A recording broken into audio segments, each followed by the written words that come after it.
ተዋህዶ መሸሸጊያዬ ኦርቶዶክስ መጠለያዬ ሰላምሽ ከፍ ይበልልኝ እናቴ ሁሌም ኖሪልኝ ሰላምሽ ከፍ ይበልልኝ እናቴ ሁሌም ኖሪልኝ።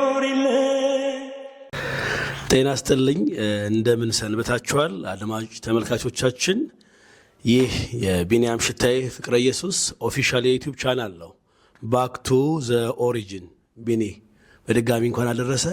ክርስቶስ ተንሥአ እሙታን በዐቢይ ሥልጣን አሰረው ለሰይጣን አግዓዞ ለአዳም ሰላም እምይእዜሰ ኮነ ፍስሐ ወሰላም። እንግዲህ በመስቀሉ ሞት ሰላማችንን ያወጀ ዳግም ደግሞ ትንሣኤውን አክብረን በትንሣኤው ደስታና በዓል ላይ ሰሞን ላይ ያለ ነውና በዓል ጥሩ እያለፈ ነው ተስፋ አደርጋለሁ። እንግዲህ ዛሬ ባለፈው የተወሰኑ ርዕሶችን አንስተን ለመወያየት ሞክረናል። አድማጭ ተመልካቾቻችንም ጥሩ መረዳት ጥሩ ግንዛቤ እንዳገኙ ተስፋ አደርጋለሁ። እንግዲህ ዛሬ ደግሞ እችን 3-4 ቀን እየተናፈሰ ያለ አንድ ርዕሰ ጉዳይ አለና በዛ ጉዳይ ላይ እንድናወራ ፈልጌ ነው የተገናኘ ነው። ስለዚህ እስቲ እንደ መግቢያ እንዲሆነን ስለ ፍኖተ ጽድቅ ማን ነው? ምን እየሰራ ነው ያለው? ዓላማውስ ምንድን ነው የሚለው ነገር እስቲ በአንተ እይታ ስለ ፍኖተ ጽድቅ የሆነ ነገር ብትለን። ከልብ አመሰግናለሁ ወንድሜ። እንግዲህ የፍኖተ ጽድቅ የሚባል ድርጅት ጉዳይ በቅድስት ቤተ ክርስቲያን ላይ በታሪካዊ ውቅር ላይ ተጠግቶ ሊያጠፋት እንደሞከረ እንደቀደሙ አንዳንድ ሃይማኖታዊ ጠላቶች ብዬ ከማስባቸው በሃይማኖት መልክ መጥተው ካሉ ጠላቶች የምወስነውና የማየው ነው። እንደምታውቀው በአቶ ጸጋዬ ደበበ የሚመራው የፕላስቲክና የተለያዩ ጉዳዮች የሚያመርት አንድ ድርጅት ነው። የዚህ ድርጅት መነሻውና አሁንም ያለበት ነገር በግልጽ ይታወቃል። እኔም ደግሞ በዚህ ድርጅት ውስጥ ከማቀው ታሪካዊ ነገርና በዛ ድርጅት ውስጥ ካሉ አንዳንድ ግለሰቦች ከሰማሁት እውነት ተነስቼ ይሄ ድርጅት የቤተ ክርስቲያን ጠላት እንደሆነ በአግባቡ አውቃለሁ። ይህ ግለሰብ ይህን ስል እንደምታውቀው ፍኖተ ጽድቅ ብሎ የሚዲያ አገልግሎት ጠቅላላ ነው ለዛው የሚለው ጠቅላላ የሚዲያ አገልግሎት ብሎ ነው እና 100% ከፕሮቴስታንት ጋር ነው የሚሰራው። 100% የቤተ ክርስቲያን ጠላት ከሆኑ ኃይላት ጋር ነው የሚሰራው። ይሄ ደግሞ ምክንያታዊ ሆኜ ነው የምናገረው። ለምሳሌ አቶ ጸጋዬ ደበበ ፕሮቴስታንት ውስጥም ላይሰንስ አለው፣ ኦርቶዶክስ ውስጥም ላይሰንስ አለው። የኦርቶዶክስ ቤተክርስቲያንን ለማዳከም የሚሄድበት መንገድ ከምዕመናን እስከ ፓትርያርክ ድረስ ሲስተም አለው። እንደምታውቀው ፍኖተ ጽድቅን በገንዘብ ኃይል ተጠቅሞ ቤተክርስቲያንን ሊያጠፋ የመጣ ድርጅት የመሆኑን እውነት በጣም በጠነከረ ነገር ስንናገር ነበር። ከደብረ ዘይት ተነስቶ አርባ ምንጭና ባህር ዳር መቀመጫውን ያደረገ የቸርች ከምዕራባውያን ጋር የሚሰራም ኃይል እንደሆነ ይታወቃል። አይተህ ከሆነ ፍራሽ አዳሾች የሚባሉት እነ አሰግድ እነ በጋሻው እነ ሰለሞን ብዙዎቹን ብናነሳ እንግዲህ ሰለሞን አሁን ተመልሷል። ብዙዎቹን ብናነሳ አሁንም ደግሞ የቤተ ክርስቲያን አገልጋዮችን በፋይናንስ ደግፋለሁ ብሎ በገንዘቡ የኦርቶዶክስ ተዋሕዶን ቤተክርስቲያን ሊያጠፋ የቆመ መሆኑን ታየዋለህ። የመጽሐፍ ምርቃት ላይ አታጣውም፣ የመዝሙር ምርቃት ላይ አታጣውም። በቤተክርስቲያን ውስጥ ለግለሰቦች ለሚደረግ እንደገና ደግሞ በቤተክርስቲያን ውስጥ በገንዘቤ ይሄን አደርጋለሁ ብሎ የሚያደርግ ሰው እንደሆነ በግልጽ ይታወቃል። ግን ጠላትነት ነው። በታሪክ ውስጥ የካቶሊክ ቤተክርስቲያንን በእንደዚህ ሁኔታ ማንሳት እንችላለን።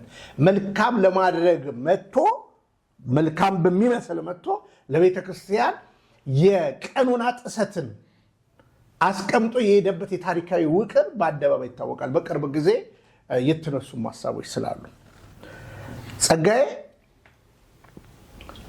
እንደምታየው አንድ ጊዜ ይጠፋል፣ አንድ ጊዜ ይመጣል።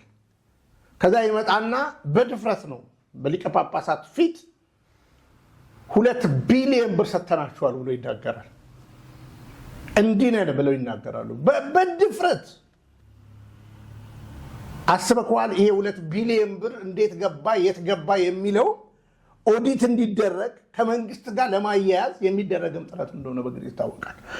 ከዛ የቤተ ክርስቲያንን ዝማሬዎች በብዙ አቢዩዝ አድርጎ የቀደሙ ቀኖናን የጠበቁ የቤተ ክርስቲያን ዝማሬዎችን ከያሬዳዊነት አውጥቶ በራሱ እንደፈለገ የምዕራባውያንን ነገር ሚክስ በማድረግ በ135 ሚሊዮን ብር በተደራጀው ስቱዲዮ እና አዳራሹ የቤተ ክርስቲያንን ነገር ከበሮን እስከ መቀመጫ በማድረግ የሄደባቸው መንገዶች አሉ።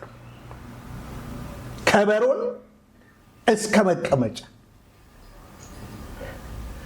እንደምታውቀው ወደ 126 ቪዲዮ አስወረደ ነው አለኝ ሰውዬ።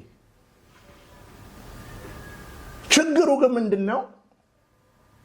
በገንዘብ የሚታለሉ ቤተክርስቲያንና ትውልዱን የሚያስቱ ደግሞ በገንዘብ ኃይሉ የሚነዳቸው ግለሰቦች አሉ፣ ከምዕመናን እስከ ጳጳሳት ድረስ። ስለሆነም በሱ መድረክ ላይ የተሰበኩ ስብከቶችን ቆም ብለህ ብታይ ቤተክርስቲያናዊ አይደለም። እንደምታውቀው ቤተክርስቲያን ክርስቶስን ፈራጅ ትለዋለች። በሱ መድረክ ላይ ግን አማላጅ ተብሎ ሎቱ ስብሐት ይሰበካል። ለቤተ ክርስቲያን አደረግኩ የሚለውን እኔ የትላንትና የካቶሊክ ተግዳሮትን በጸጋዬ ያየዋለሁ። ከጸጋዬ በነገራችን ላይ የሀብት ምንጩ ራሱ የሚያጣራ ጠፍቶ ነው እንጂ የሀብት ምንጩ መጣራት ያለበት ሰው ነው። በአንድ ዓመት ውስጥ ለቤተ ክርስቲያን ወደ 2 ቢሊዮን ብር ሰጠው። ለግለሰቦች ደግሞ ለበጎ አድራጎት 1 ቢሊዮን ብር ሰጠው ብሎ ሲናገር መንግስት እየሰማ ቤተክርስቲያን እየሰማች ከየት ብላ መጠየቅ አለባት። ኢትዮጵያዊ ነጋዴ የሆነ አልሙኒየም ድሮ ብየዳ ይሰራ ነበር አልሙኒየም፣ አሁን ደግሞ የሆነ ፋብሪካ የሮቶ የቀለም ፋብሪካ የሮቶና የቀለም ፋብሪካ ያለው ሰው ነው። ባለሀብቱም እኮ ይታዘበዋል። በነገራችን ላይ 3 ቢሊዮን ብር አለኝ ብሎ ሰጠው ለገስኩኝ ብሎ ሲናገር ከየት የሚል ጥያቄ በግልጽ መታየት አለበት። ስለዚህ የሚገዛቸውንም በሆዳቸው ይገዛቸዋል፣ የሚገዛቸውንም ደግሞ ባለው የአጀንዳ ይጠመዝዛቸዋል። ስለሆነ በእያንዳንዱ ነገር ላይ አነጋጋሪ ነገሮችን በመድረኩ ላይ እንዲፈጠር የቤተ ክርስቲያን ዝማሬዎችን በማበላሸት በዚህ አጋጣሚ ወንድሜ ሽሩታው ትላንትና ጸጋዬን በቪዲዮ ነበረ። በቪዲዮ ማለት በሱ ስቱዲዮ የሚዘመሩ መዝሙሮችን ነበር ስንቃወም የነበረው። ቤተክርስቲያናዊ የሆኑ መዝሙሮችን እያበላሻቸው ነው ብለን ነበር አይደለ? ዛሬ ደግሞ ሰንበት ትምህርት ቤት ውስጥ ገብቷል ጸጋዬ። በየደብር ውስጥ በአንዳንድ ደብራት ውስጥ አልባሳት እገዛለሁ የመዘምራንን በማለት አይተህ ከሆነ የድሮ መዝሙሮችን በቅርብ ቀን እንኳን መዝሙሮችን እያበላሸ ነው ያለው። መዝሙር ማበላሸት ብቻ አይደለም፣ የቤተ ክርስቲያንን ዶግማ እያበላሸ ነው።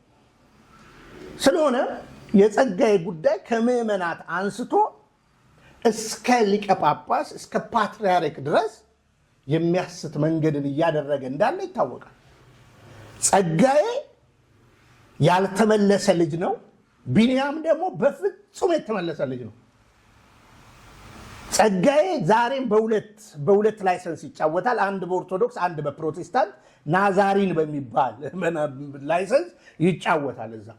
ከዛ በተረፈ እንደ ግለሰብ እዚህም ያሉ ተደማጮች መኪና ቁሳቁስ ይገዛላቸዋል። እዛም ደግሞ ፕሮቴስታንት ውስጥ ለእነ ዮናታ አክሊሉ ከቪኤት ለዩ ጩፋ 550 ሺህ ለሲጄ ታምራት 250 ሺህ እያልክ ላልሰጠው ነብይ ገንዘብ የለም። እዚህም ደግሞ እንደዚሁ መኪና የሚገዛላቸው አሉ። ምንም ግን ጉዳዩ የቤተ ክርስቲያን ጉዳይ ነው። ስለሆነም ፍኖተ ጽድቅ የሚባለው ለኔ የቤተ ክርስቲያን የዘመኑ ቀንደኛ ጠላት ሚዲያ ነው። ቀንደኛ ጠላት ስለሆነም ቤተ ክርስቲያን ይህን ጉዳይ ነቅታ መታገል አለባት። ግን ችግሩ ብፁዕነታቸውን ጭምር ፓትርያርክ ጭምር ወደ ድርጅቱ ከፍቶ አስብ። እዛ ጎን ላይ የኛ ቤተክርስቲያን አለች፣ ኦርቶዶክስ ተዋሕዶ ቤተክርስቲያን አጠገቡ አለች። እሷን የሚያዩ አባቶች መሄጃቸው እዛ መሆን ሲገባው አንድ ድርጅት ላይ መጥተው ፓትርያርካችንን ጭምር የቀኑና ጥሰት ምን ማለት ነው? እሳቸው የተቀበሉትን መስቀል አይተህ ከሆነ ከሱ ሳይባርኩት ሳይከብር ዳይሬክት ህዝቡን እስኪባርኩ ድረስ በዛ ሚዲያ ላይ ደግሞ የተነገሩት ንግግሮች የታላቁ የሥላሴ ስነ መለኮት ኮሌጅ ጸጋዬ ግቢ ውስጥ እንደገና ሊከፈት ሁሉ እንደታሰበ ክፍሉ ቁጥር 2 ተብሎ እስከዚህ ድረስ ስትራቴጂ ይተያዘ። ስለሆነም ጸጋዬ በደንብ እንተዋወቃለን። ለምሳሌ ጀርመን አደባባይ ጋር የሮቶ ፋብሪካ ድርጅት አለ። ከሱ ጎን የኔ ቤተክርስቲያን እኔ የምመራው የነበረው ቤተክርስቲያን አለ፣ ጉባኤ እግዚአብሔር ቤተክርስቲያን። እኔ ዋና ቢሮ መሪ እያለሁ እዛም ደግሞ ሰፈሬ ስለነበረ አጠገቤ አለ። ጸጋዬ የታወቀ ነው። መጨረሻ ላይ ለዛው የእኛም መኪና ፓርክ የምናደርግበት እሱም ደግሞ መኪና ፓርክና ሮቶ የሚያደርግበት ቦታ ነበረ። ስለዚህ ምንም እኔ ለዛውም ጸጋዬ ኦርቶዶክስ መሆኑን አላውቅም ነበር። በዛ ጊዜ ፕሮቴስታንት እንደሆነ ነው የማውቀው ማለት ነው፣ በደንብ ማለት ነው። ስለዚህ ጸጋዬን በስራ አቅራቦትም አጠገብነት መጨረሻ ላይ ለዛውም ያን መሬት ሊወስደው ብሎ ያን መሬት የመኪና ማቆሚያውን ቦታ በጠቅላላ ሊወስደው ብሎ መጨረሻ ላይ ከትግራይ ከህወሓት ባለስልጣናቶች ጋር ግጭት ተፈጥሮ ቀጥሎም ከነታከለ ጋር አንዳንድ ነገር እንደነበር ይታወቃል። ስለሆነም ከጸጋዬ ጀርባ ያለው ቤተክርስቲያን የሚያጠፋ ኃይል ነው ብዬ የማነሳው ጸጋዬ ቤተክርስቲያን ሁለቴ ነው ተመለሰ የሚባለው። በፍጹም ተመለሰ፣ በፍጹም ተመለሰ። የተመለሰ ሰው ነው ወይ መድረኩ ላይ ኢየሱስ ክርስቶስ ሎቱ ስብሐት አማላጅ ነው ተብሎ እንዲሰበክለት የሚያደርገው? አይተህ ከሆነ ከዚህ በፊት ስናወጣ ልሳን የሚናገሩ እዛ መድረክ እዛ ውስጥ የነበሩ ልጆችን አውጥተናል። በገንዘብ የያዛቸው ያታለላቸው ሰዎች እስካሁን ድረስ በአማራ ክልል ላይ 6 ሚሽነሪዎች ይረዳል። ከነስማቸው አውጥተናል። የቤተ ክርስቲያን አገልጋዮች እዛ ውስጥ ለውስጥ የሚሄዱ እና በግልጽ ከተመለሱት ወደ ኦርቶዶክስ ከተመለሱት ወዳጆቼ ከ15 ዓመት በኋላ የመለስኩት ልጅ ነበር እና እነዛ የሚከፈላቸው ልጆች ጥያቄ ጠየቁት። ጸጋዬ አንተን ወደ ኦርቶዶክስ ተመልሳል፣ የኛ ዕጣ ፈንታስ ምንድን ነው? እኔ የተመለስኩት ለሚሽን ነው። ደሞዛችሁ በአግባቡ ይገባላችኋል፣ አርፋችሁ ስራችሁን ስሩ፣ እኔ አትዩን፣ ይሄው ደሞዛችሁ ብሎ የዓመት ወይም የ6 ወር ደሞዝ ነው የሚያስገባላቸው ከነስም ዝርዝራቸው ለሚገባቸው አይተናል። ከዛ በተረፈ ንግድ ባንክ ያሉ የኢትዮጵያ ኦርቶዶክስ ተዋሕዶ ቤተክርስቲያን የጸጋዬን አካውንቶች ቼክ ያደርጓቸው። ለማነብይ ለምን እንደሚደረግ ማየት ትችላለህ። ችግሩ ምንድነው? እዛም ይሰጣል፣ እዚህም ይሰጣል፣ በመሃል ቤተክርስቲያን ያጠፋል። በዚህ ሁሉ ግን ዶግማ እየተጣሰ ቀኑና እየተጻፈ ቅዱስ ትውፊትን ትውልዱ እንዳይቀበል እየተደረገ የቤተክርስቲያን ጠላትነትን በግንባር ቀደምነት በዚህ ዘመን የሚያሳየው የፍኖተ ጽድቅ ሚዲያ ወይንም ሱፐርፋይበር የሚባለው የዚህ አቶ ጸጋዬ የድርጅት ነው። ይህንን በኮንፊደንስ በኤቪደንስ ነው እየተናገርኩ ያለሁት። ጸጋዬ አሁንም ቢሆን የቤተክርስቲያን ልጅ ሳይሆን የቤተክርስቲያን ጠላት ነው ብዬ ነው የማምነው። በጣም አመሰግናለሁ። እንግዲህ ያው ስለ አቶ ጸጋዬ ሲነሳ አቶ ጸጋዬ ያው እጁ ረጅም ነው። ፋይናንሻሊ በተለይ ብናነሳ ማለት ነውና ከዛ አንጻር ይመስለኛል እንግዲህ ብዙዎችን በገንዘብና በደካማ ጎናቸው እየገባ ቤተክርስቲያንን እየፈተነ ያለው እና ምንድነው ትልቁ ነገር እኛ ልጆች ነን። ከኛ በላይ ደግሞ አባቶች አሉ፣ የክርስቶስ እንደራሴ የሆኑ እግዚአብሔር ሕዝቡን የሚያይባቸው የእግዚአብሔር አይኖች የተባሉ ካህናት አባቶች ሊቃውንት አሉና እንግዲህ እኛ የሚመለከተን ነገር እንደ ልጅነታችን ነው። ነገር ግን አባቶች ከኛ በተሻለ ሊቃውንቱ ቅድስት ቤተክርስቲያን በዚህ ዙሪያ ትልቅ ስራ መስራት እንዳለባት ይሰማኛል። ይህም ያንተ አቋም እንደሆነ አውቃለሁና እንግዲህ ይህን ጥያቄ ሳነሳ አውቃለሁ ብዙ ጊዜ ብዙ ስራ ተሰርቷል በዚህ ዙሪያ። አንተም በሚዲያ ያቀመን አድርጋል። ብዙ ወጣት ወንድሞችን በዚህ ዙሪያ ብዙ ተጮኋል። የሆነች የእረፍት ጊዜ የተወሰደ እስኪመስል ድረስ አሁን ደግሞ እንደ አዲስ በአዲስ መንፈስ ደግሞ ብቅ ብሏል እና እንግዲህ አባቶቻችን በዚህ አጋጣሚ ማስተላለፍ የምንፈልገውም እንደ ሚዲያ አባቶቻችን ትልቅ ስራ ይጠብቃቸዋል። ትልቅ ነገርም ከነሱ እንጠብቃለን እና ይህንን ነው ማለት የምፈልገው። ሌላው እንግዲህ ይህን ጥያቄ እንደ መግቢያ ያነሳውልህ እንግዲህ ሰሞኑን ያየነው አንድ ጉዳይ አለ። ብፁዕ አባታችን ብፁዕ አቡነ ገብርኤል እንግዲህ ልቦናን ኩላሊትን የሚመረምር አምላክ ነው፣ ግን በጣም የሚታይ በእኛ በትንንሾቹ እንኳን ሚዛን ተመዝኖ በእኛ እውቀት እንኳን ቀሎ የተገኘ ነገር ነው ሲነገር የሰማ ነው እና እንዴት አገኘው የብፁዕ አባታችንን ንግግር በተለይ ከነገረ ድኅነት አንጻር እንዲሁም ደግሞ ከማምላክ ከወላዲተ አምላክ ጋር አነካክተው ወይም ደግሞ አገናኝተው ያነሱት ሀሳብ ምን ይመስላል? እንዴት አየኸው? እንግዲህ እቺ ቤተክርስቲያን እንድትረበሽ ምዕመኗ ተረጋግተው እንዳይቀመጡ ከምዕመን እስከ ዘማሪያን ሰባኪያን አልፎ ሊቀ ጳጳሳት ጭምር ደግሞ ብፁዕ ወቅዱስ አቡነ ማትያስ ጭምር ፓትርያርካችንን ጭምር ላስተዋለ ሰው እያሳት ያለ ሰው ግልጽ ነው። ጸጋዬ ነው። እኔ አቡነ ገብርኤል እማከብራቸው አባት ናቸው። ምንም በሕገወጥ የሲኖድ ሹመት ስማቸውን ቀይረው በኮታ ለተቀመጠው የብሔር መስፈርት ላይ ገብተው ጵጵስናን ፈልገው ተመኝተው መውሰዳቸው አያስከፋኝም። ምክንያቱም ማንም ኤጲስቆጶስነትን ቢመኝ ነው የሚለው መጽሐፍ ቅዱስ።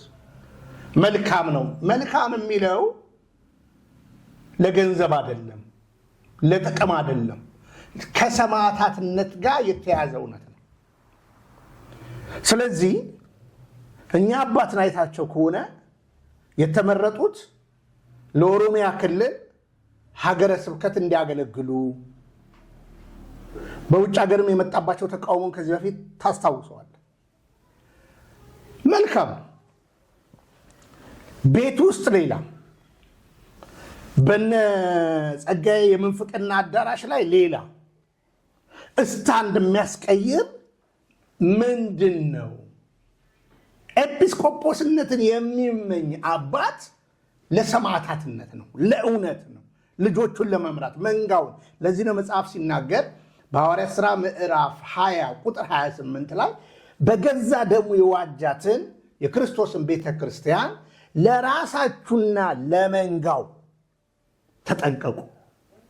ስለዚህ ለራሳቸውም ለመንጋው ስለ ራሳቸው ለጽድቅ እውነትና ለሰማዕታትነት የመዘጋጀት እውነት፣ ለትውልዱ ደግሞ የክርስቶስን እውነተኛ መንገድ ለማሳየት ነው ይህን ስልጣን የተቀበሉት። እንዳልኩ እኔ መቼም ውሸት አልወድም። ስማቸውን ቀይረው ነው የተሾሙት። ቶላ ተብለው ነው የተሾሙት፣ የሌለ ስማቸው አስገብተው ማለት ነው። ይሄ እውነተኛ ታሪክ ነው። እኔ ዲፕ የእሳቸው ካራክተር ላይ አውጥቼ የምናገርበት ምንም አቅም የለኝም። እኔም አንድ ደካማ አገልጋይ ስለሆንኩ።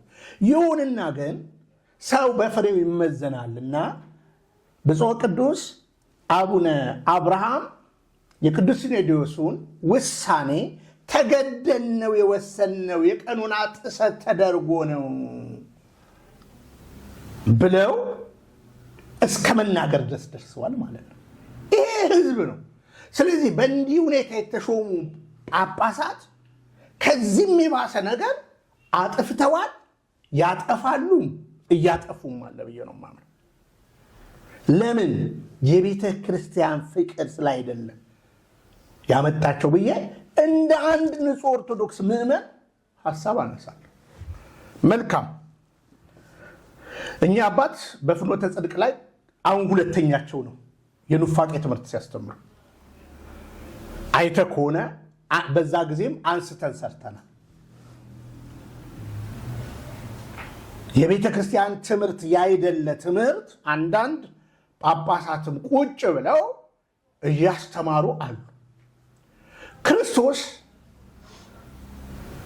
ማን እንደሆነ ለስም አጠራሩ ክብር ምስጋና ይግባው አመሳጥራ የምታስተምር የምታኖር እውነተኛ ቤተ ክርስቲያን አለችን ኦርቶዶክስ ተዋሕዶ። እንዳየኸው እኛ አባት ልክ ኦርቶዶክስ ተዋሕዶ ቤተ ክርስቲያን ቤዛነት ወይንም ከራሱ ጋር ከባሕርይ አባቱ ጋር ከመንፈስ ቅዱስ ጋር የሰራውን የመስዋዕትነት እውነትን ትውልድን ከድቅድቅ ጨለማ ወደሚደነቅ ብርሃን ያመጣበትን የቤዛነት እውነትን ኦርቶዶክስ ተዋሕዶ ለማርያም ለእማምላክ ወላዲተ አምላክ እንደሰጠች በማድረግ በአንክሮት ላስተዋለው ሰው ቤተክርስቲያንን ለማሳቀቅ የሄዱበት አትፍሩ እያሉ እዛ የታደመው ፕሮቴስታንት ነው የታደመው፣ ያው ለእርዳታ ምናምን የተሰበሰበ ፕሮቴስታንት ነው። የተሰበሰቡትን አትፍሩ እስከ ማለት አጀንዳ ሲሰጡ ታያለ። ለሌላው አንድ ሊቀ ጳጳስ መቅደሱን ጠንቅቆ የሚያውቅ በቤተ ክርስቲያን ትምህርት ያለፉ በአንድም በሌላ ጵጵስናን ፈልገው ሕዝብ እመራለሁ ብለው የተቀመጡ እማምላክ ወላዲተ አምላክን ከክርስቶስ ውጭ ቤዛ የለም ብለው ቤዛ የሚለውን የቃል ትርጉም በእያንዳንዱ ዲክሽነሪ አተረጓጎሙን እያወቁ ቤተ ክርስቲያን እማምላክ ወላዲተ አምላክን ቤዛነቷን የምናነሳበትን እውነት የሔዋን ምትክ ብላ ነው ቤተ ክርስቲያን የምታነሳት። ቤዛ ማለት አንዱ ምትክ ስለሆነ ይሄንን እያወቁ እውነታውን እያወቁ እሳቸው ግን ቅድስት ቤተ ክርስቲያን የማትለውን ከክርስቶስ ውጪ ቤዛ የሆነ የለም፣ እሱ ብቻ ነው። አዎ በክርስቶሎጂ በሚስጥረ ክርስቶስ ትምህርት ሚስጥረ ስጋዊ ትምህርት ላይ ማንም የለም። የቤዛነት ጉልበት ግን ቤዛ የሚለው የቃል ትርጉም ግን አያሌ ነው። ስለሆነ ሌላውን ለማስደሰት ቤተ ክርስቲያንን ለማሳቀቅ ያክል የሄዱበት ነገር ልክ አይደለም። ትምህርቱን በአግባቡ ቢያስተምሩ። በነገራችን ላይ በዛ መድረክ ላይ ከ14 በላይ ፖይንቶች አውጥቼ ተናግሬያለሁ። ሌላ ለምሳሌ ማስታረቅ የሚለውን ቃልም ቤተ ክርስቲያን ለሌላ እንደሰጠች ይህ የቤዛነቱን ማስታረቅ ለሌላ እንደሰጠች አድርገው የተናገሩበትም ሀሳብ አለ። አሁንም ማስታረቅ የሚለው ኮንሰፕት ከክርስቶስ መስዋዕትነት ጋር የተያዘውን ቤተ ክርስቲያን ለማንም አትሰጥም። ግን ለምሳሌ በእናንተ የማስታረቅን ቃል አኖረ፣ ሰውን ከእግዚአብሔር ጋር ታረቁ ብለን እንለምናለን። የሚያስተራርቁ ብፁዓን ናቸው ይላል እግዚአብሔር ቃል።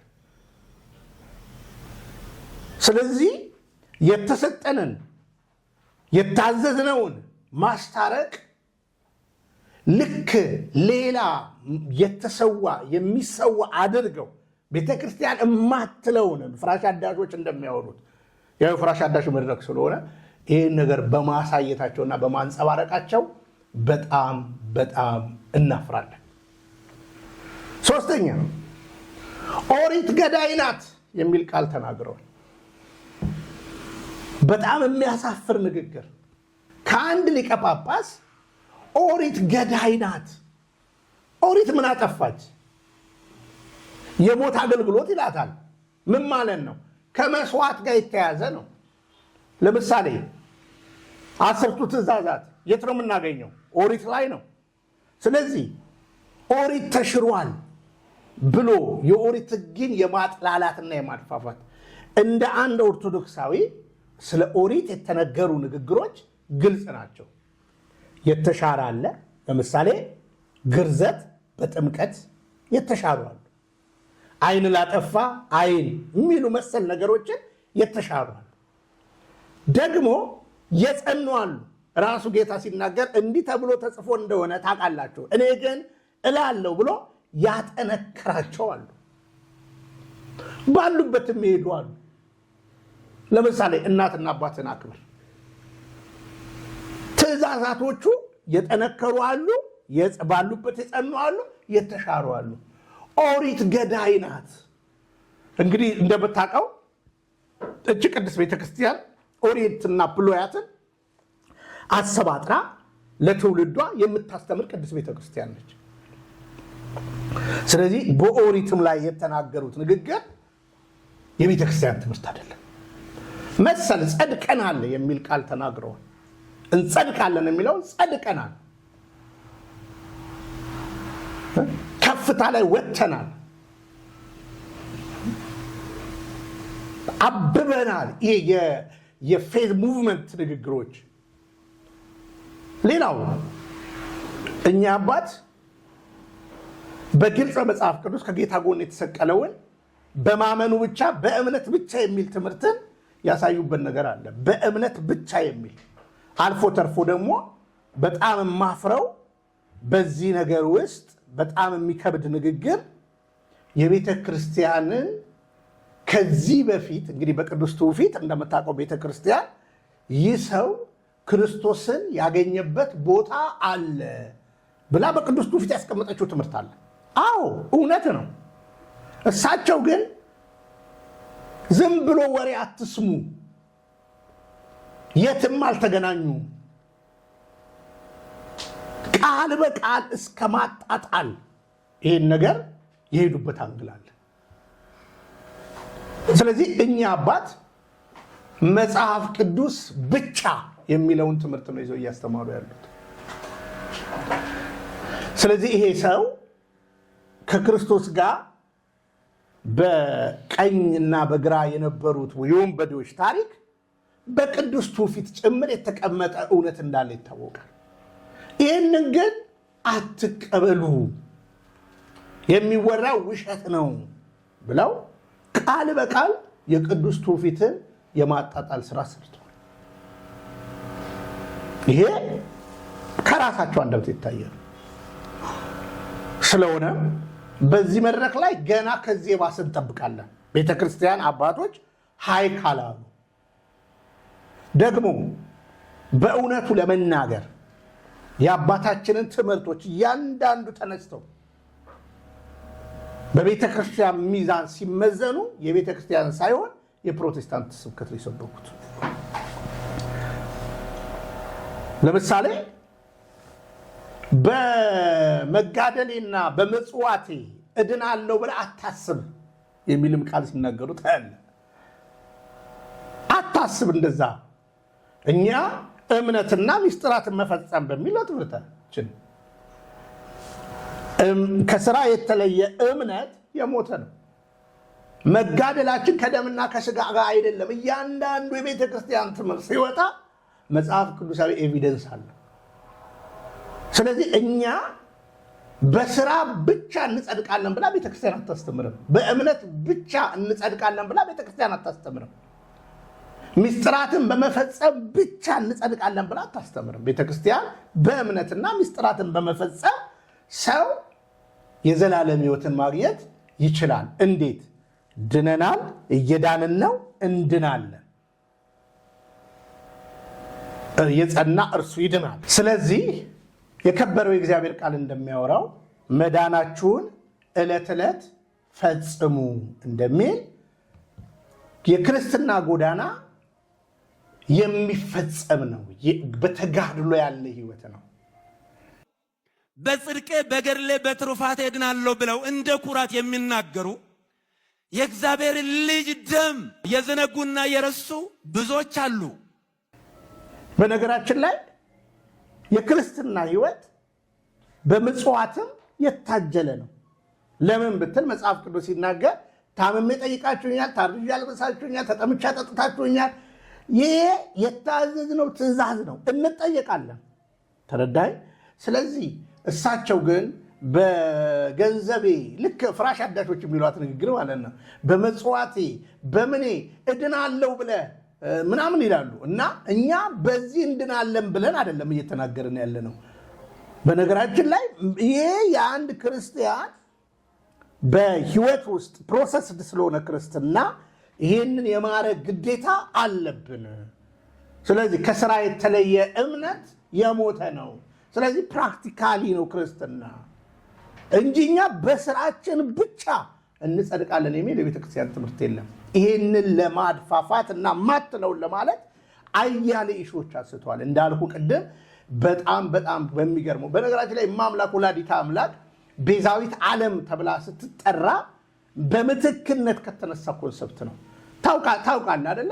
እውነተኛ የክርስቶስ ቤተክርስቲያን ማምላክ ወላዲተ አምላክ ቃል ስጋ ሆነ ለሚለው እውነት መቼም በዚህ ምድር ላይ መቼም ቢሆን መቼ ጌታን ከማምላክ ውጭ የሚወልደውም የለም የወለደውም የለም፣ አለቀ።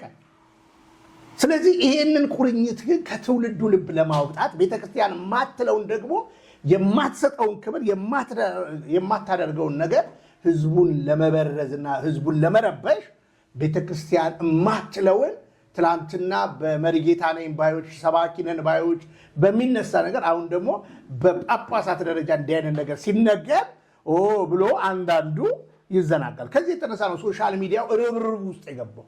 ርብርብ ውስጥ ገባን። ሁላችንም የቤተክርስቲያን ትምህርት ይሄ ነው። የሳቱት እሳቸው እንጂ ቤተክርስቲያን አትሳሳትም። የነበሩበት አዳራሽ ይሄ ነው። አሁንም በግልጽ የምነግር ወንድም አለም በዚህ አዳራሽ ውስጥ ገና ከዚህ የባሰ ነገር እንሰማለን። ይሄ አዳራሽ የአቶ ጸጋዬ አዳራሽ ፍኖተ ጽድቅ የሚባለው የቤተ ክርስቲያን አይደለም። ግን መሰለ ለስላሳ ነው፣ ሰውየው ቀለስላሳ ነው። ያው ታውቃለህ አይደለ? ተለሳልሶ ነው ሔዋንን ያሳታት።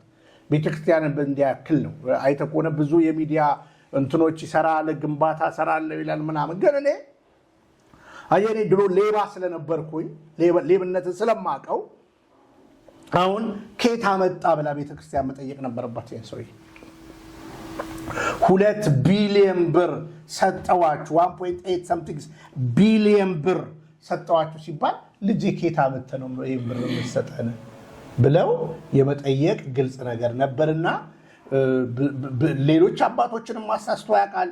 እንግዲህ አንዳንዶች አባቶች ስብከቶች ጭምር ወርደዋል፣ በነገራችን ላይ ዝማሬዎች ጭምር ወርደዋል። በነገራችን ላይ አሁን ደግሞ እንደ አዲስ ቤተክርስቲያን የማጥቃት ዘመቻ ነው።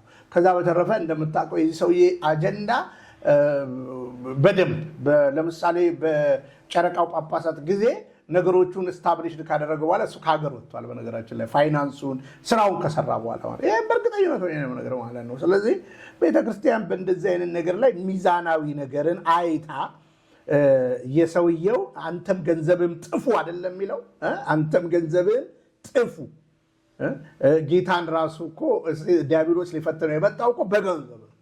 ዛሬም የአይነት ፈተና ወደ ቤተክርስቲያን ወደ ግለሰብ ወደ አባቶች ይመጣል። አንዳንዶች ተታለው በዚህ ዓለም ነገር እንደወደቁ ስለሆነም ቤተክርስቲያን ነቅታ ጉዳዩን ማየት አለባት። እኛም ደግሞ በእውነት በሶሻል ሚዲያ ያለን አባታችንን ሹመታቸውን እናከብራለን። አሁንም ትምህርታቸው ልክ አይደለም። የተሾሙበትም ማሿሿም ግልጽ መታወቅ ስላለበት ነው። ውሸትም አይደለም የምናገረው። ከዛ በተረፈ ግን ከእሳቸው የምንጠብቀው ለኦሮሚያ በኦሮሚኛ ወንጌል ይሰበክ አይደለ? እሳቸው ነው ማየት የምንፈልገው። ኦሮሚያ ክልል ላይ ትክክለኛ የቤተክርስቲያንን ትምህርት በኦሮሚኛ እያስተማሩ በኦሮሚኛ እየቀደሱ ከምዕመኑ ጋር ትምህርት ቤት እያደረጉ ብዙ ነገሮች መስራት ይጠበቅባቸዋል እንጂ በሀብታም አዳራሽ ተቀምጠው በምንፍቅና ትምህርት ትውልዱን ማሰልጠንና ቤተክርስቲያን የማትለውን ትላለች ብሎ በማስመሰል ማውራት አይደለምና በጣም ብዙ ጥያቄዎች ልናነሳ እንችላለን። እንዳልኩ ወደ 14 ፖይንት ነው የሰራሁባቸው እና በጣም በጣም በጣም በጣም በድፍረት ነው የተሄደው። እንግዲህ ይሄ አይነት ሹመት የነበረው ነገርን በቅዱስ ሲኖዶስም ብዙ ታሪክ ስለምንሰማ አንደነቀም። እነሱ ያልፋሉ፣ ቤተክርስቲያን ትቀጥላለች። ቤተክርስቲያን የገሃነም ደጆች አይቋቋሟትም። ቤተክርስቲያን አትሳሳትም። ሊቀ ጳጳስ ሊሳሳት ይችላል። ጳጳሳቶች ሊሳሳቱ ይችላሉ። ፓትርያርክ ሊሳሳቱ ይችላሉ። እኛ እንደ ካቶሊክ አይነት ትምህርት የላትም ቅድስት ቤተክርስቲያን እና እንደ አንድ የቤተክርስቲያን ልጅነት አሁንም በአትኩሮ እንደሚያይ ሰው ጸጋዬ ኦርቶዶክስ ተዋህዶ አይደለም፣ ለማስመሰል ነው ኦርቶዶክስ ተዋህዶ ውስጥ ያለው። በሁለት ላይሰንስ የሚበላ በሁለት ቢላ የሚበላ በመንፈቅና ዓለም ያለ ሰው ነው። ይህንን ደግሞ አንድ አይደለም ሁለት አይደለም አያሌ ጊዜ አይተናል። ትውልዱ ያስተውል መልእክቴ ነው። በጣም አመሰግናለሁ። እንግዲህ ንግግር ውይይት የሚደረገው ዓላማው ለመተቸት ለነቀፋ አይደለም፣ ይልቁንም ለማነጽ ነው ብዬ አስባለሁና የምንሄድባቸው መንገዶች የምናነሳቸው ሀሳቦች ያንን ሰው አጠፋ ብለን የምናስበውን ሰው ወይም ደግሞ በትክክለኛ ጎዳና ላይ አይደለም ብለን የምናስበውን ሰው በፍቅር ከማቅናት አንጻርም ጭምር ነውና እንግዲህ ብዙ ጊዜ በተለያየ ሚዲያ ላይ እንግዲህ እንደ አንድ ሚዲያ ስናወራ ብዙ ሚዲያዎችን እናያለን እንታዘባለን እና ክብረ ክህነትን የጠበቀ በፍቅር የሆነ ነገር ይጠቅማል ያንጻል ብለን እናምናለን። ስለዚህ ከዚህ አንጻር አባታችን ትምህርታቸው ልክ አይደለም፣ የሄዱበት መንገድ ልክ አይደለም፣ ከሳቸው የሚጠበቅ አይደለም። ከአንድ ሊቀ ጳጳስ በዚህ ደረጃ ወርዶ እንዲያለ ሐሳብ ያነሳል ብለን አናምንም። ስለዚህ አሁንም በቅንነት በልጅነት መንፈስ ይህን ጥያቄ ከምን አንግል እንዳነሱት በፍቅር ሆነው መልስ ቢሰጡ ደስ ይለናል።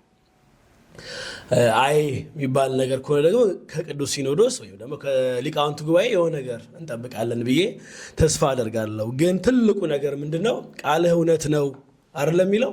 ቃልህ እውነት ነው በእውነት ቀድሳቸው ነው የሚለው። ስለዚህ የእግዚአብሔር ቃል እውነት ነው መቀደስ የሚችል ነው እና እንዴት ለውሸት እንዴት ለማይሆን ፕሮፓጋንዳ የእግዚአብሔርን ቃል እንጠቀማለን? እንዴትስ በውሸት ወንጌል ይሰበካል? ሌላ ዓላማ ከሌለው ማለት ነው እና በዚህ መንፈስም ሆነን ነገሮችን ማየት ብንችል የሚል መልእክት ማስቀመጥ እፈልጋለሁ። እንግዲህ ሶስተኛ ላነሳ ያሰብኩት ሐሳቤን ወደ ሐሳቤ ሳመራ እንግዲህ ብፁዕነታቸው ብፁዕ አቡነ ገብርኤል ሐሳብ ከተነሳ በኋላ ደግሞ እሳቸውን የረዱ ወይም እሳቸውን ያገዙ በሚመስል መልኩ የእሳቸውን ትምህርት ወይም ስብከት ለመቀልበስ ወይም ደግሞ አቅጣጫ ለማስቀየር የሚንቀሳቀሱ አንዳንድ የሚዲያ ሰዎችንም ለማየት ሞከርኩኝ። ምንድነው ዓላማቸው? እንዴት ተረዳቸው? ምናልባት እርግጠኛ ነኝ አይታቸዋል ብዬ ተስፋ አደርጋለሁ እና ምንድነው የነሱስ መልእክት? እስቲ ይሄን ነገር ብታብራራልኝ። እሺ፣ አመሰግናለሁ። እንግዲህ አሁንም አስምረን የምንናገረው ማንም ከቤተ ክርስቲያን አይበልጥም። ምናልባት ብፁዕነታቸው በዛ ቶን የቤተ ክርስቲያን ትምህርት ያይደለ ትምህርትን እንደሆነ አድርገው ሲያራምዱ ያላፈሩ በአደባባይ እኔ ደግሞ የሳቸው ንግግር የቤተ ክርስቲያን አይደለም ብዬ መናገሬ ምንም ምፍረት የለበትም። ለምን ብትል አይተህ ከሆነ በዚህ ሰሞን ፕሮቴስታንቱ ይኸው ጳጳሱ እንዲያሉ እየተባለ ከዚህ በፊትም እንደተነሳው የጳጳስ ቃል እኮ ማለት ይለዋወጣል። የተወገዙ እኮ ጳጳሳቶች እኮ አሉ። ኑፋቄን እኮ ከምዕመን እኮ አጠብቅም። ምዕመን በምኑ ይወገዛል? ከቤተ ክርስቲያን የሚለይበትን ነገር ለዛው በአንክሮት ካየ መጽሐፍ ቅዱስ ላይ ለምሳሌ በአንደኛ ቆሮንቶስ ምዕራፍ 5 ላይ ከእንጀራ እናቱ ጋር የሚተኛ አሳልፌ ለሰይጣን ሰጠሁት ይላል ጳውሎስ። ፈረድኩበት ይላል በአጭር አማርኛ። አሁን እዚህ ጋር የትምህርት ጉዳይ ነው። የቤተ ክርስቲያን አባቶች ያቆዩትን ትምህርት ለማፍረስ የተሄደበት ቤተ ክርስቲያን የማትለውን ለማለት የተሄደበት መንገድ ነው። ስለዚህ አባታችን በተናገሩት ቶን በተናገሩት ነገር ልክ አይደሉም ማለት ለዛው በእግዚአብሔር ዘንዳ በቤተ ክርስቲያን በቅዱሳኑ ዘንዳ የሚያስመሰግን ስራ ነው። ዝም ማለት ቢሆን ኖሮ ነበር። ስለዚህ ከስሩ በዚህ ጉዳይ ላይ መስራታችን ጠቀሜታው አያሌ ነው። እንቀጥላለን ደግሞ እግዚአብሔር ዕድሜ እስከሰጠን ድረስ የቤተ ክርስቲያን ጠላቶች በሆኑት ዙሪያ የሚሰሩትን የትኛውንም ነገር የመግለጥና የማጋለጥ ግዴታ አለብን፣ የልጅነት ግዴታ ማለት ነው። መልካም እንግዲህ መርሃ ግብር ከሆነ በኋላ ከተጫጫኸው በኋላ አሁንም እንዳልኩ ገንዘብ የማይገዛው የለምና በሶሻል ሚዲያ ላይ ከተጫጫኸ በኋላ ያው እንዳልኩ ሲስተማቲካሊ ቅድስት ቤተክርስቲያንን የመጉዳት ሐሳብና አጀንዳ ስለሆነ ብፁዕነታቸው በሌላ መድረክ ላይ የሰበኩትን ስብከት ወይሳቸው እኮ እማምላክን ይወዷታል የሚል የቂል አመለካከት እኛ እማምላክን በመናፍቅ አዳራሽም በመንገድም በጎዳና በእያንዳንዱ ህይወት ጎዳናችን እንወዳታለን፣ እናከብራታለን። አዎ ታማልደናለች ስንል እማምላክ ወላዲተ አምላክ አናፍርም። ስለሆነም አሁን ይወዷታል እኮ ብለው በአንድ መድረክ ላይ ስለ ማርያም ስለማምላክ የተናገሩትን ቃል ለማምጣት ሞከሩ። እነዚህ የቲክቶክ እና የዩቲዩብ ቁማርተኞች ናቸው። ገና ጸጋዬ ማስተባበያ ሁሉ ሊያመጣ ይችላል። አንዳንድ ጽሑፍም አይቻለሁ። አሁን እኛ እያልን ያለነው ስለ ቤዛነት እየተናገርን ያለነው የቃሉ ፍቺን በአግባቡ አላሳዩም። ቤተክርስቲያን የማትችለውን ብለዋል። ክሪስቶሎጂ እያስተማሩ ስለ ክርስቶስ እያስተማሩ ቤተክርስቲያን የማትችለውን የክርስቶስን ቦታ ለማርያም ሰጥታለች፣ ለማምላክ ሰጥታለች ብለው ስም የማጥፋት ነገር አድርገዋል ብለን ከሱ አልፈን እኮ ዘረዘርን 10 ምናምን ነገሮች ማለት ነው። ስለዚህ አሁንም ከዚህ በፊት እንደምታውቀው ይሄ ሰውዬ ቪዲዮውን ካወረደ በኋላ እንደዚሁ ሰዎች ተገኝተው የማስተባበያና የእርቅ ስራ በቃ ጸጋዬ ተመልሷል የሚል ፕሮፓጋንዳ ተሰርቷል። አሁንም የብፁዕነታቸውን ትምህርት ለማስተካከል አንዳንዶች ትርትር እያሉ ነው። በነገራችን ላይ ብፁዕነታቸው ተሳስተዋል። ደግሞ ሳያውቁ አይደለም የተሳሳቱት፣ አውቀው ሆም ብለው በአጀንዳ ነው የተሳሳቱት። ይህን አንመቻመችም። ሆም ብለው በአጀንዳ ነው ይችን ነገር ያወሯት። በቃ ስለሆነ አንዳንድ ቪዲዮዎች፣ አንዳንድ ጽሑፎች ያ ስለ እመቤታችን ስለ ቅድስት ድንግል ማርያም እሳቸው የሆነ ቦታ ላይ እወዳታለሁ እንደው እሷ ማለት እያሉ የሚናገሩት ነገርና እዚህ ጋር የተናገሩት የተለያየ ነው። አይተህ ከሆነ ፕሮቴስታንቱም እኮ ምንድን ነው የሚለው? እኔ ማርያምን እወዳታለሁ ይላል ማለት ነው። መውደድና በአፍ መውደድና ከልብ መውደድ የተለያየ ነገር ነው። ስለሆነ ማስተባበያ የሚሰጠው የጸጋ አጀንዳ ጀምሮ የገንዘብ የማይሰራው ስራ የለም። ታውቃለህ፣ ይሄ ሰው በአንዳንድ አንጋፋ የኦርቶዶክስ ተዋሕዶ ሚዲያ ላይ ገብቶ ያላደረገው ነገር የለም። በደንብ ስም እኔ ውሸት አልወድም። ለምሳሌ እያንዳንዱ እንዲህ አንጋፋ የሚታወቁ ሚዲያዎች ጀርባቸው ላይ የጸጋዬ ንክኪ የሆኑት ሰሞኑን አንድም ነገር አልተናገሩም። በዚህ ጉዳይ ላይ አንድም ነገር አልተናገሩም። ከዚህ በፊት እነ አኬ በሶሻል ሚዲያ ላይ የሆነ ነገር ተናገሩ ሲባል እስከ ኢኦቲሲ መልስ ተሰጥቷል። አፋጣኝ መልስ ተሰጥቷል። ልንገር፣ አሁን ግን የትኛውም ከኢኦቲሲ ጀምሮ እውነት ለመናገር አንድም ነገር አላነሱ።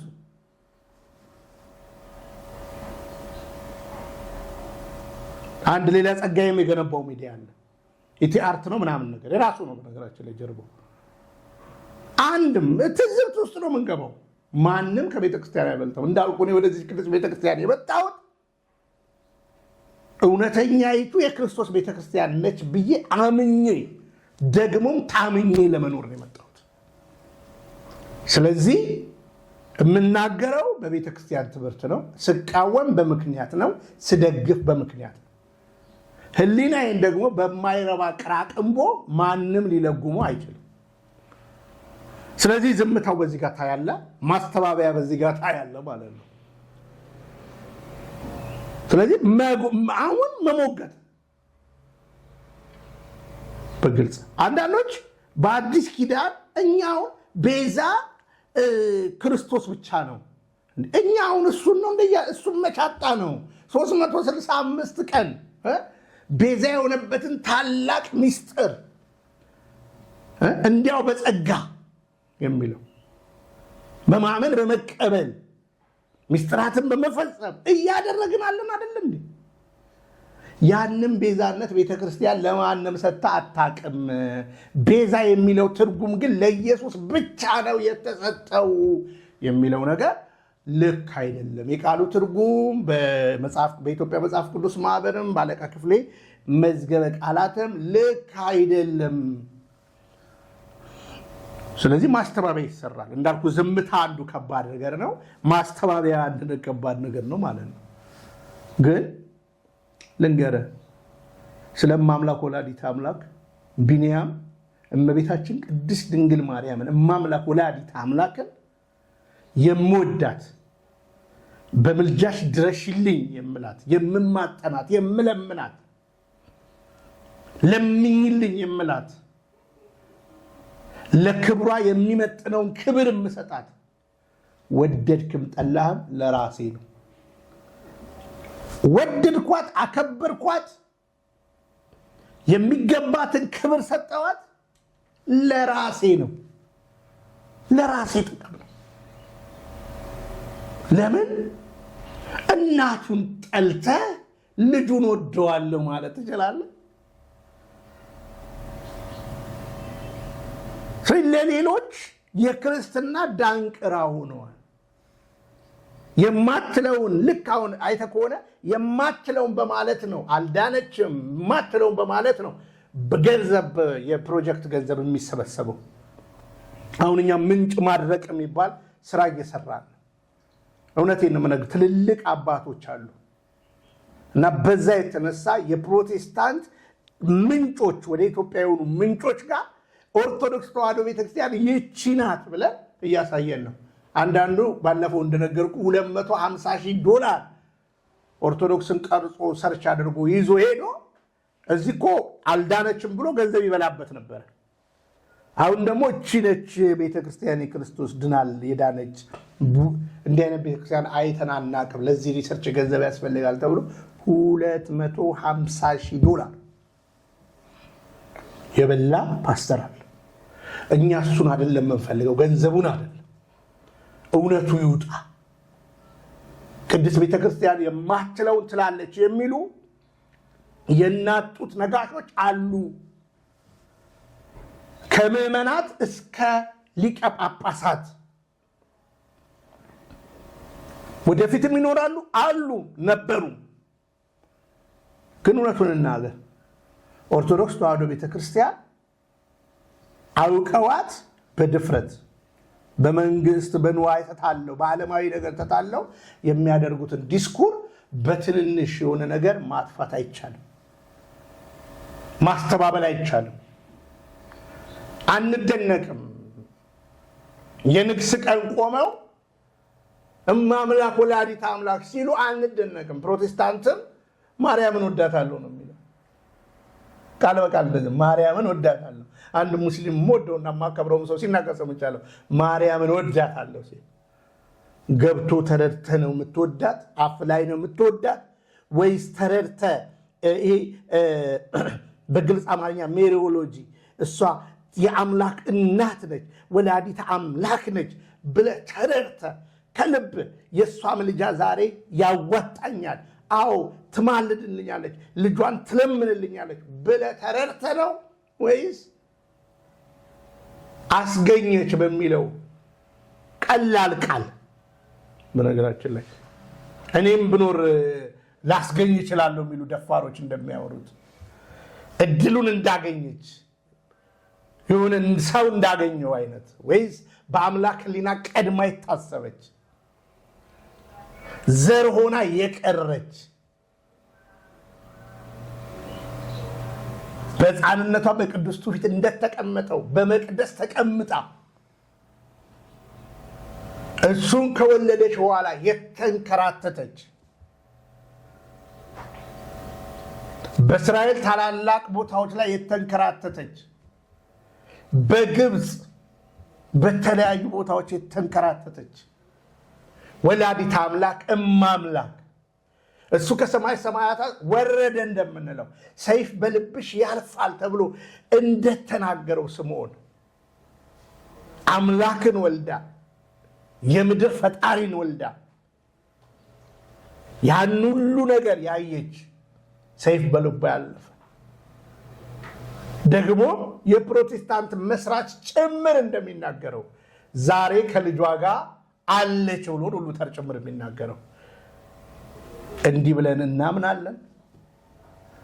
በቅዱሳን ምልጃ ውስጥ የሰራችው አንዱ እንግዲህ ምልጃ ማለት አንዱ ስለሌላ መለመን ልመናዋን ምልጃዋን አምነን ነው የምናነሳት ወይንስ እንደው ስለዚህ ማርያምን ወዳታለሁ ማለት አፍ ላይ አይደለም፣ ፕራክቲካሊ። ስለሆነም እነዚህ ለማስተባበል የሚሄዱ ሰዎች አስቀውኛል። በጽሁፍም በቪዲዮም የሚለቁ አባታችን ማምላክ ይወዳል፣ እኛ አራዳነን። በቃ አባታችን ራሳቸው ያስተማርኩት ትምህርት 1 2 3 4 እንግዲህ ሰምተውታል። እያንዳንዱን በሚዲያ የተነገረውን ትምህርት ሰምተውታል። 1 2 3 4 5 ምናምን እነዚህ ትምህርቶቼ ልክ አይደለም። ሞቅ ብሎኝ ነው የተናገርኩት። ሞቅ ሲለኝ ተናገርኩት። አንድ ጊዜ አንድ ወዳጅ ነበርና አሜሪካ ሀገር ሄደና ለስብከት ወደ ፈረንጆች ነው የሚሰብከውና አማርኛ በማስተርጓሚ አበሾችም አሉበትና ፓስተር ወንድሙ ይባላል። አሁን አርፏል እና 90ው ቤት ነው እና እዛ ሄዶ 700,000 ምዕመን አለኝ ብሎ ይናገራል ማለት ነው። እና አሜሪካ የማይደረስ መስሎት ማለት ነው ይሄ ነገር። እና እሱ ሳይመጣ ቪኤችኤስ ነበር በዛ ዘመን የነበረው። ቪኤችኤስ ኢትዮጵያ መጣ እና ልክ እኔ ፓስተር ወንድሙ ሞላን ሳገኘው እሱ ጋር ልሰብክ ስሄድ ወደ ኮተቤ አካባቢ ነው ሳገኘው። ምንድን ነው ያልኩት? 700,000 ምዕመኖችን ዛሬ አገኛቸዋለሁ አልኩት። እንደው እኮ ቢኒ ፈረንጆቹን ሳያቸው መላእክት መሰሉኝ። ሙቀቱ በቃ ሸነጠኝና የማይደርስ መስሎኝ ኢትዮጵያ የማይሰማ መስሎኝ ይሄም ብዬ አወራው።